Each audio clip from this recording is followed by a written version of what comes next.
What does goodbye actually mean? When you tell someone good night, you're basically saying I hope you have a good night or something to that effect. The same goes for most other greeting and parting expressions that begin with good day, good morning, good evening, good afternoon, and so on.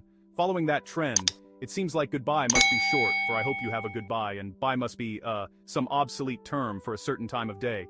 But neither of those assumptions is true. In fact, bye started out as an abbreviation, and good wasn't originally good at all.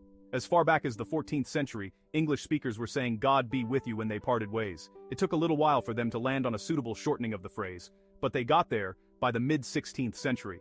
In 1575, per the Oxford English Dictionary, Godboy appeared in print for the first time, in a letter from English scholar Gabriel Harvey. And then to requite your galland of Godboys, I regive you a pottle of howdies, he wrote.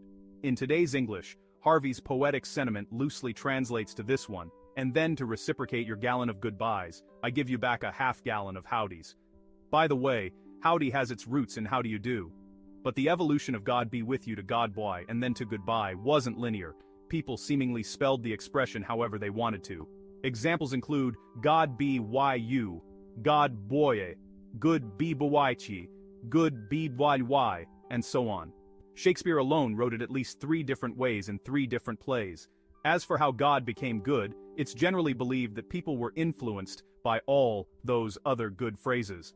Good day and good night had already been around since the 13th century, while God be with you remains a relatively common utterance in religious circles.